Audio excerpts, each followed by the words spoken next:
Welcome everyone to the Reboot Show newsfeed. This Friday, I'm joined by Luke Stowe, who's our resident technology panelist. How are you, Luke? Really good, Amy. How are you for Friday? Good, good. We made it. We're here again. Yeah, it's been a big week in technology this week. It has. And to kick things off, let's just dive straight into it because there was a story that came out this week with Array Technologies, and there was a big sort of IPO deal that happened this week. So tell me a little bit about that and what this Yeah. means for others in the market. Yeah, look, this is a massive IPO. So Array Technologies, they provide a solar tracking capability for solar farms, and they listed on the stock exchange on Thursday. I think they went in at $22 US, $22 US, yeah, and then it went up 65% on the day. Their capability around this is quite unique. Basically, they've built a machine learning algorithm system that basically allows the solar panels to move based upon weather patterns. Of course, it's all automated, and basically that takes into account the different types of terrains, whether there's clouds, what the weather's doing, where the sun's moving, and it's all self-learning. So this is a very unique capability. Yeah, exciting. Yeah. And massive increase in stock price on day one. So I think they've now got just a $4.6 billion market cap, if you don't mind, Amy. Not too shabby, is it, Luke? No. So, I think this is quite exciting space. Yeah. And so what does this sort of signal to other players in the market that are probably in similar spaces or looking at, creating some really unique emerging technologies out there? Yeah, look, I think there's a couple of others that are in this space, but what this is really about, renewable energy obviously is a hot topic in trying to get the cost down of, how do you compete against traditional type of energy sources. I know that the price per unit of cost production now is much more reasonably factored when you consider that this type of technology is existing. So, for all those people out there with ideas about technology and how you can change the world, who would have thought instead of manually moving those solar panels, now you can automate it, and it's got machine learning capabilities to do it. There you go. It's all happening. That's great. And, we were involved in a conversation this week, actually, where we were talking a lot on the segment around renewable energies, particularly around the future of utilities. And we had, Kelly James from Salesforce Industries there. We had Jan Lindhaus from Capgemini on that conversation as well. And it was really, I, for one, thoroughly enjoyed the conversation all around the future of utilities and energy space. It's really cool to hear that that's come out and that IPO has happened. And, Salesforce was in the news too this week on another note around their new integrations when it comes to their billing. So talk to me a little bit about that. How's that working? What's that new integration look like? You're right. We've just been on this utility push, haven't we? So yeah. See that, by the way. You can go to our YouTube channel, all our LinkedIn profiles, and you can find access to that now. So please do go and have a look at that. It's quite interesting. Absolutely. Yeah. News this week. I mean, yesterday actually, Billing Platform, which has been around for a while. It's a billing system. They've announced that they are now part of the App Exchange for Billing Cloud on Salesforce. So this is a really exciting push for those interested in billing. As we've talked about previously, Amy, there isn't a lot of billing options when you really get into, if you're a startup utility or a retailer, or you're moving down the path of wanting to engage customers through your billing processes. There really hasn't been a lot of differentiation. And Billing Platform has now announced they're on Salesforce platform ecosystem as a cloud provider. And this really is going to differentiate them from their competitors. Basically, what it does is it puts a seamless connection into the Salesforce CRM, and it allows people to, businesses to differentiate in the way that they bill. So not only do they do sort of the events-based billing, but they've now got subscription-based, there's one-off prices, there's promotional modeling pricing.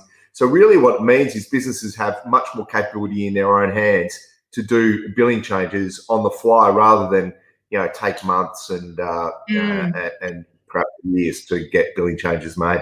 Really good. Yeah, great. And what does that mean for the customer? The end user in that experience. Well, how's that going to shift things for them?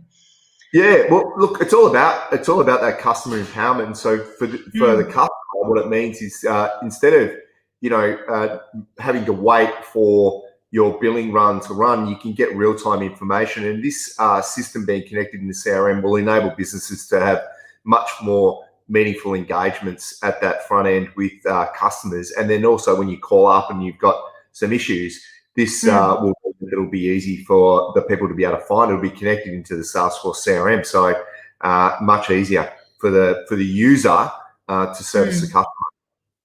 Yeah, that's an awesome piece of news to come out, because it seems like it's a win-win. I think a lot of businesses forget about the customer at the end of the day, but I know in the discussion that we had around that utilities segment, the customer was at the forefront of that. So like you said, I'd encourage people to check out that segment as well, to sort of dive into the detail of that, because it was really cool. Yeah, huge news. Salesforce will love that. Yeah, absolutely. Now, we love talking about robots on the show, Luke. We've talked about a lot about different robots in different sectors. Now, there was something in the news that popped up around robots on farms this week, and we're talking about the agricultural sector. So what's happening there? What innovation has come out there? Well, as you know, I grew up on a farm, so this is quite interesting for me. Yes, you did. My parents used to send me out into the fields to, do things with all the crops. But basically what this is about is Alphabet, which owns Google. So Google, massive, data driven company. Basically, they've created these robots through the Alphabet X program, which is where they're doing innovation. And they call it moonshot ideas, the ideas that no one else will think about, but they will create some value. And they've created these robots, and they're on stilts, if you like. So they roll through the field on tracks. And they've got data capability, so all about data. They are monitoring every single plant individually. So can you believe that? Like, they've tried it in strawberry fields and in soybean fields, which gives me the pun bean counters, which my financial friends won't like. Good one on a Friday, Luke. That's a good one for Friday. But basically what these robots do is they're going through the field and they're individually checking out each plant. They've already got soil detail. They understand what's going on with the environment around them, so weather conditions, etc. But they're monitoring each plant, and they're taking into account how can they create a better yield for farmers with those crops. And so individual plants need individual care, and this is what this robot's designed to do. And so far the trials have been quite compelling in that they've got 2 to 5% increase in crop yields. So, this is something we'll see. I think in the future we'll see these robots on stilts crawling around yards and farms as we drive past. It'll be quite an interesting sight. There you go. And I did have a look at a picture of them, and they actually do look like robots. They've got the robotic eyes and everything. They're really cool to check out. So have a Google of that to see what Google are up to. That sounds really cool. And I can see the ROI and things like that, and the insights that the farmers and the farming businesses can gain from this. But has this brought up any particular risks that people should be thinking about? Is there a downside to this at all? Well, I think that the robots might run over. No, they won't run over any plants. I'm only putting those plant drivers out there. No, look, this is all upside. I think this is really great.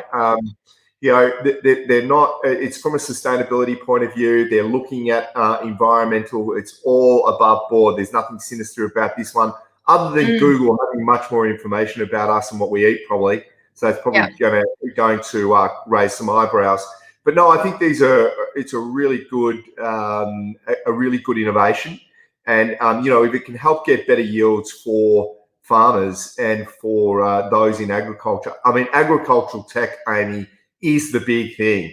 Yeah, it's massive. Beyond. This is really important. We've got to feed ourselves, and we've got to make sure we're fed healthily, and that, we start moving to more sustainable ways around food and its production. So this is a lot of upside. Yeah, absolutely agree. Well, that's great. Thanks so much for the wrap up of the news this week. Some really interesting stories there. And I would encourage everyone to subscribe to the Reboot Show channel on YouTube, the LinkedIn page as well, social media. You'll find us out there on the Reboot Show. Make sure to check out the latest segments, and we look forward to seeing you again next week. Thanks, Luke. Yeah, I'm seeing you Tuesday, right, Amy? We are. Yes, Tuesday Night Live on LinkedIn and YouTube as well. It's in your calendar. Make sure to check that. Yeah, I've got to get on for that calendar. We'll keep you organised, don't you worry. Bye. Bye.